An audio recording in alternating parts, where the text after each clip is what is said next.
This is video 1 in our series Analytical Mechanics. A reminder that the playlist for all the videos is featured at the website digital-university.org. So as we develop more videos for the Analytical Mechanics, you'll find that playlist here at the website. Now, what we're going to do in the first video is illustrate the technique of calculus of variations, and we'll do it applied to the most simple type of problem, just finding the minimum distance between 2 points in a plane, which obviously is a straight line, but proving that is not so easy. And the concept of calculus of variations is very similar to what we've done previously in calculus, where we had just some function that had localized maximum and minimum points, and we wanted to know how could we find these localized maximum and minima. And the procedure, of course, was we took the derivative of the function. This is just obviously some general function f of x, and we took the derivative of it, f prime of x, and we set it equal to 0. Then we found the values of x that made that 0, and those corresponded to a maximum or a minimum point, or maybe some weird inflection point. But we could distinguish between those possibilities then by taking the second derivative of the function at these values and then determining whether that was a positive or a negative, and then that would determine whether we had identified a maximum or a minimum point at these particular values of x. Well, for calculus of variations, it's the same concept, but what we have is not points of a single function where we want to locate maximum minimum, but more like we have like a whole class of functions, and typically what we want to do is find the function that has the minimum value. And the way we proceed with that, the thinking is very similar to what we've done previously in calculus. So to illustrate that technique, let's pretend that here we have an x and a y plane.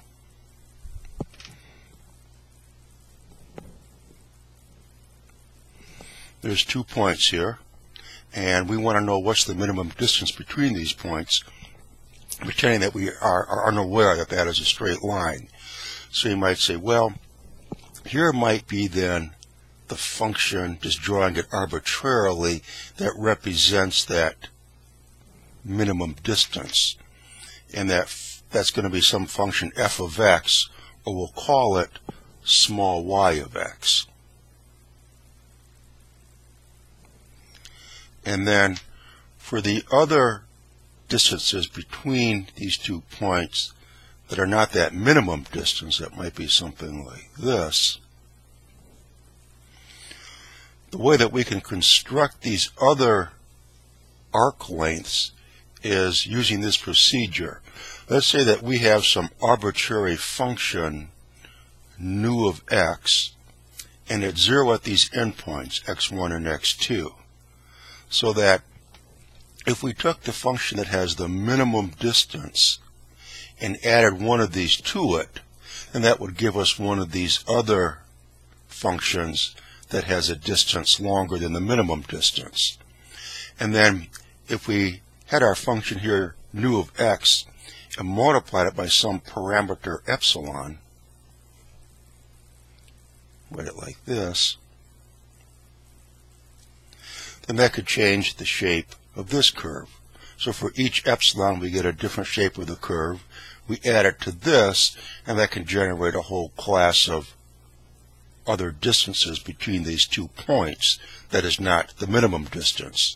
So each one of these curves that we can generate like that is longer than the minimum distance, we'll call those the varied curves, and we'll denote them in general just with a capital Y.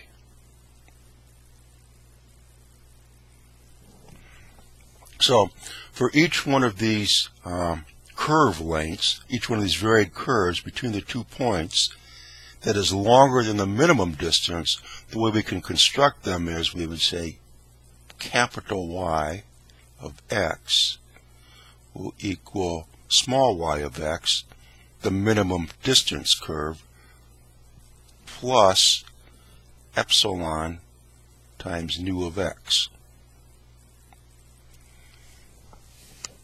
Then what we want to do is we'll say, well, for each one of these functions y of x, what is the expression for the arc length of it, and then how can we minimize that? That's going to be the general strategy. And remember how we used to do that in calculus. Say that we had just some general curve here, and we wanted to find its arc length. We would take a particular section, a dx and a dy, and that arc length dx squared was the sum of those. Or we would say that, get things in better focus now, that ds would equal the square root of dx squared plus dy squared. Or we could factor out this dx squared to have this expression, then take this to the outside of the integral. And so here now x is the independent variable, so we have dy dx, or usually in most books they'll just show that as y prime. So we have 1 plus y prime squared dx, and now the entire arc length is that integral of 1 plus y prime squared dx, and the endpoints here were from xa to xb. So here we can do the same thing, obviously, for big Y of x. Let's say, well, the integral that represents the arc length would equal this. It would be the square root of 1 plus big Y prime squared dx, and we're going from x1 to x2. And of course this is just dy dx, d capital Y dx. Now this integral that represents the arc length, this is a function of epsilon because big Y is dependent upon epsilon. So for all of these varied curves that we can construct like this, the arc length of them would have this general expression. So if we said, well, for all of these arc lengths here, all of these integrals, which one represents the minimum distance? Which function here has the minimum value? And thinking now what we did back in calculus, not with this one though, but with this, where the strategy was take the derivative and set it equal to 0. And that's what we're going to do here. We take the derivative of this with respect to epsilon and set it equal to 0.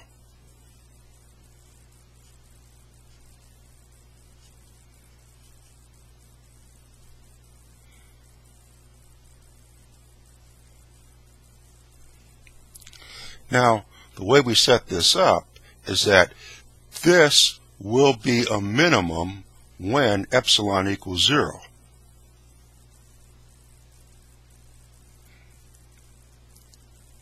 And why is it like that?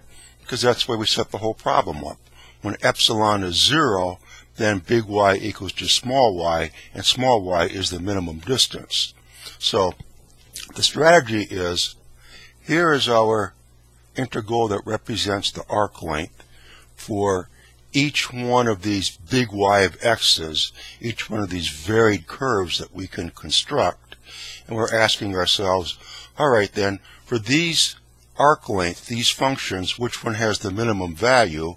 And the way we determine that is take the derivative, set it equal to 0, and then the way this problem is set up, this will have a minimum value when epsilon equals 0. So that means then that we have to take the derivative of this integral with respect to epsilon. That means taking the derivative of this with respect to epsilon. So let's just make some room. Again, we're taking the derivative of this integral, which is a function of epsilon, setting it equal to 0, and we want it set equal to 0 and at the time when epsilon equals 0. That's our strategy. Okay, so right now then we have to find d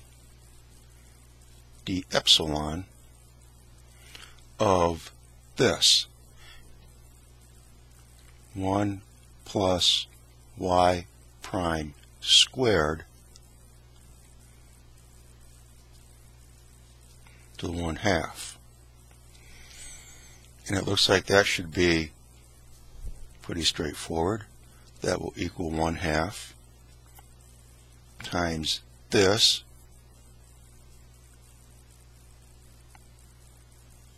to the minus 1/2 power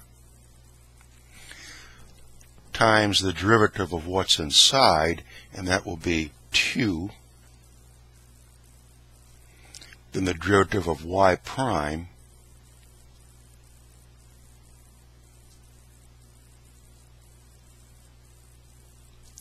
d epsilon. And these are going to cancel. So here we wanted to take the derivative of this integral with respect to epsilon and set it equal to 0. So we've got this expression, so d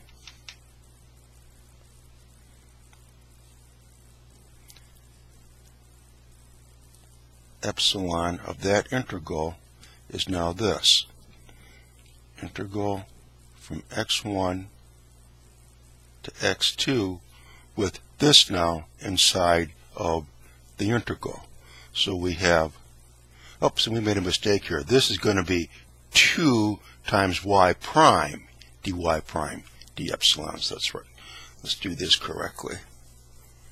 This is going to be taking the 2 down, 2 times y prime, then we have dy prime, d epsilon. Okay, and this is going to be inside the integral now. So we have, and these 2's cancel, so we have y prime divided by the square root 1 plus y prime squared, get this in better focus, times dy prime d epsilon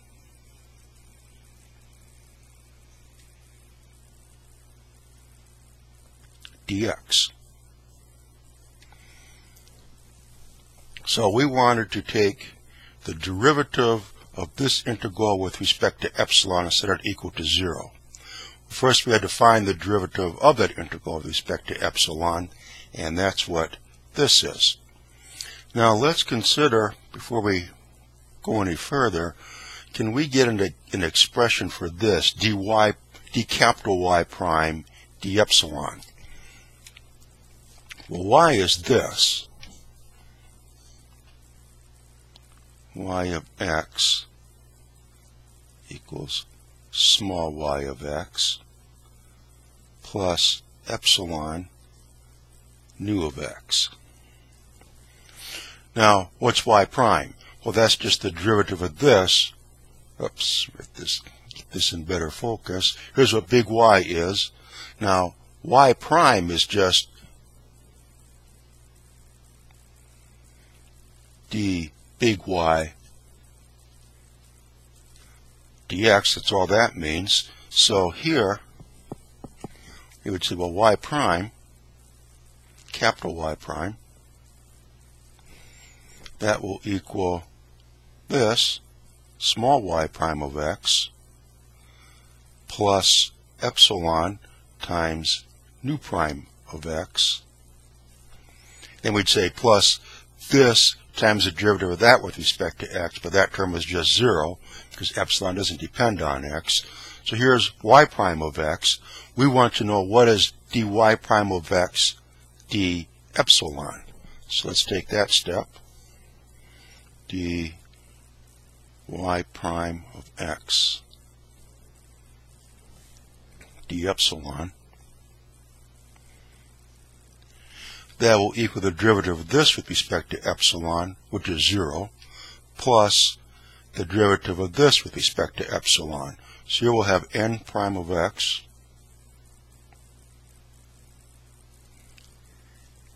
d epsilon, which of course is just 1. Then we'll have plus the derivative of this times the derivative of that with respect to epsilon, but that's just 0. So we have then that dy prime of x d epsilon is just this, n prime of x. So we're going to replace, this is nu prime, nu of x, now this is nu prime of x. So this is going to be replaced with this. So we go to the back to our integral. This we're going to replace with this. So let's do this right here. Nu prime of x. Okay, so there is our final expression. Remember, we started out now. We wanted to take the derivative. This is integral is the arc length. We wanted to take the derivative of that integral with respect to epsilon and set it equal to 0. And we want it to be 0 when epsilon equals 0. Well, here is the expression then for the integral, the derivative of it with respect to epsilon. That's what this is. And we want this to be equal to 0 when epsilon is 0. Well, when epsilon is 0, big Y then is just small y. This is 0. So that means then this equals 0 when epsilon equals 0. Well, this is this. And when epsilon equals 0, big Y is small y. So let's just replace the big Y with the small y. Same thing here. Square root 1 plus small y of x prime squared. Alright, so this being set equal to 0, that is this condition, the derivative of the integral with respect to epsilon, when epsilon equals 0, that gives us this expression right here. Now what we want to do then is we want to work with this integral. And to do that, we're going to need some more space. So we're going to erase what we have on top here, then rewrite this up at the top. Before we do that, let's just stop and briefly review what we've done. Our strategy was we have 2 points, and we want to find the minimum distance between them. And we said, well, let's designate then that minimum distant function as small y of x. Then all of the other distant functions, all the other varied curves, we constructed to be like this. And then the arc length of each one of these is this expression. We want the minimum one, which means taking the derivative of this with respect to epsilon, setting it equal to 0 at the time when epsilon is equal to 0. So we did those manipulations, and we ended up with this expression. This has to be equal to 0. That satisfies the condition that the derivative of this integral with respect to epsilon is 0 when epsilon is 0. So let's erase this, and then write this at the top of the page.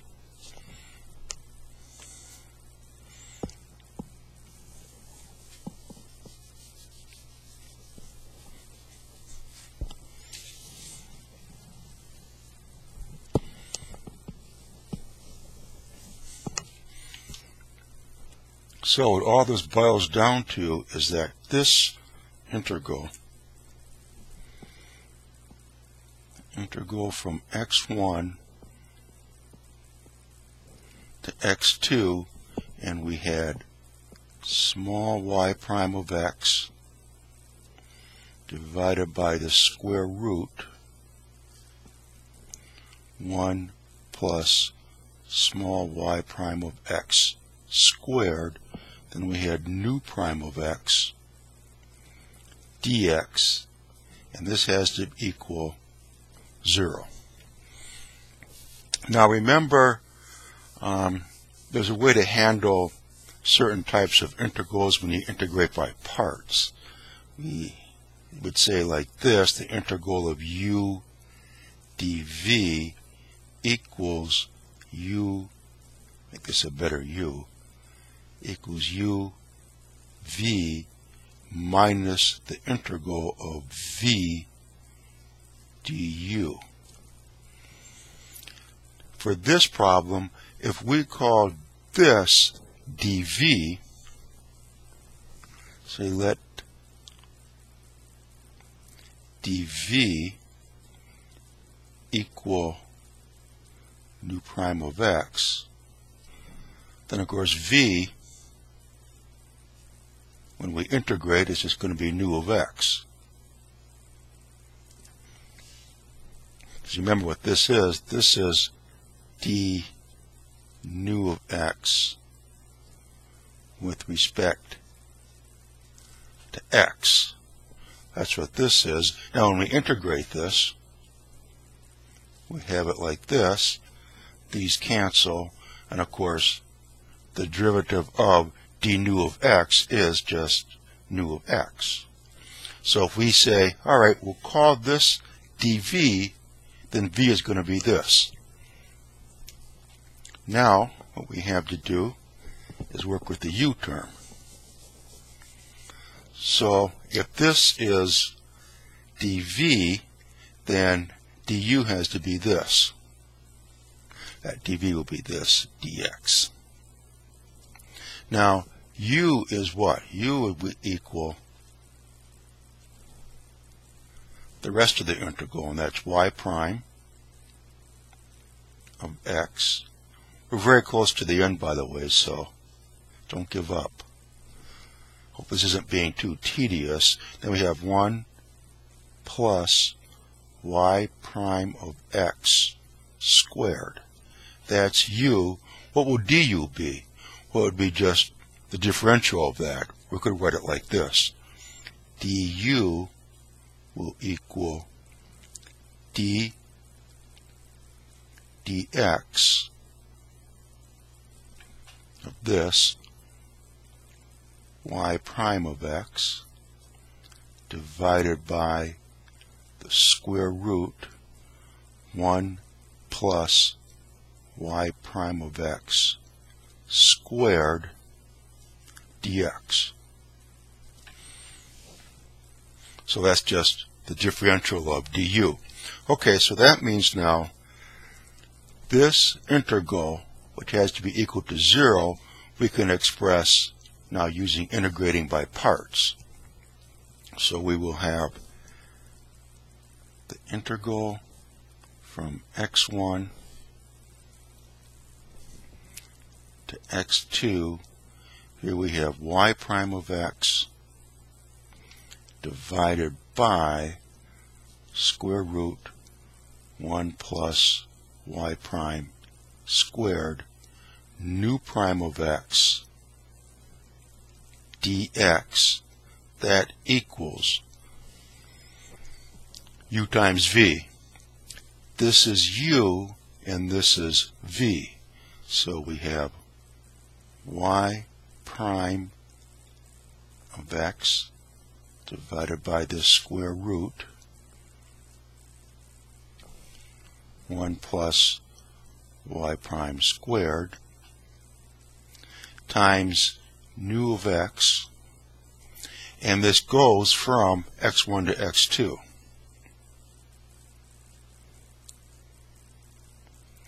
Then we have minus the integral of v du. This is v and this is du.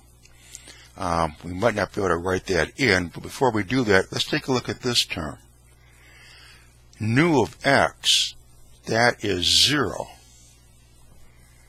at x1 and x2. So here for this integral, the uv term is going to be 0. This is 0. So let's just take it out so we can have more room to work with. Then we'll have minus this integral of v du. So this is 0. So let's take it out of here. So what we end up with is this integral equals minus, it's minus v du of this integral. From x1 to x2 of v du. So that's this, nu of x. Then we have, we'll write the whole thing in, d dx of y prime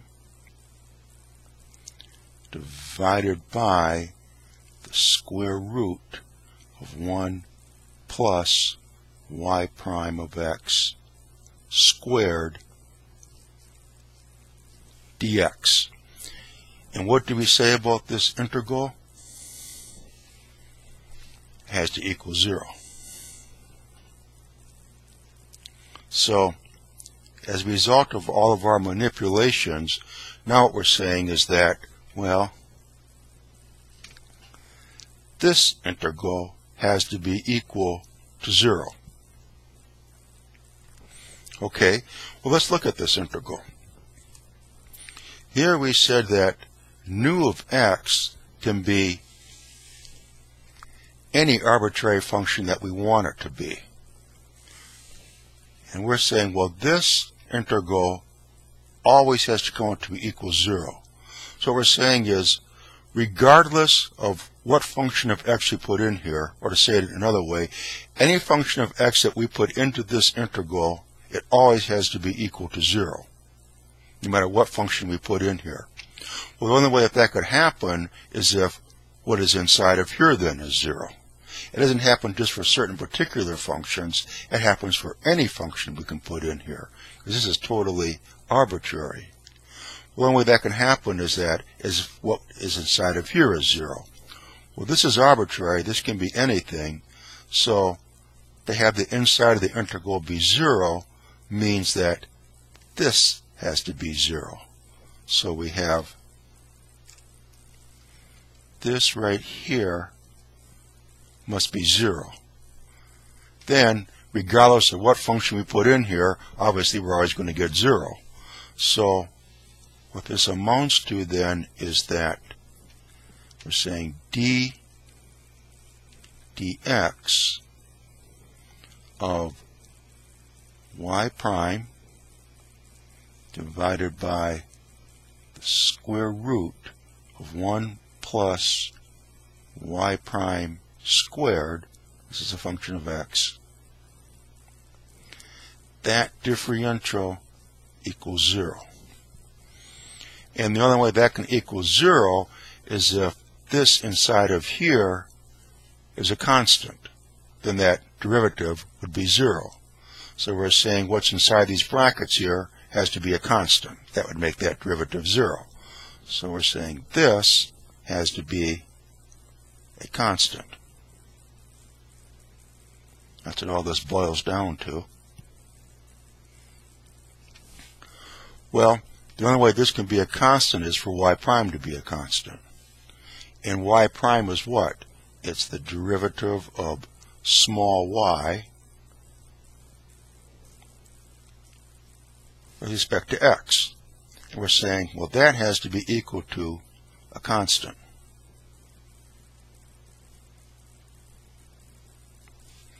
So let's go back to the top.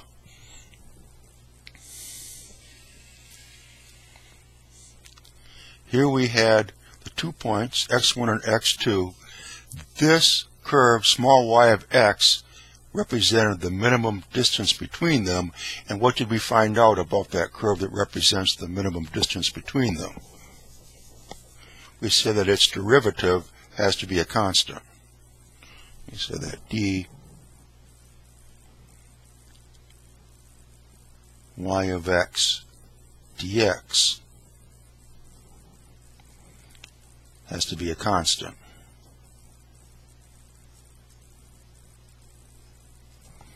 Well, if we have a function y of x, its derivative is what? It's the instantaneous slope. We're saying, well, the slope is always a constant. Well, there's only one kind of function that always has a constant slope, and that's a straight line. So what we've done with all of our manipulations is finally then we have shown that when we have 2 points, the minimum distance between them is a function that represents a straight line. So that is, I believe it or not, a brief demonstration of how the technique of calculus of variations works. We tried to take it for a simple example and just try to work through all the different steps, and hopefully you understand the thinking process that's involved. What we're going to do in the next video is go through the same process, but it won't be with just a specific function. Here in this video, we did it with a specific function, that is the arc length.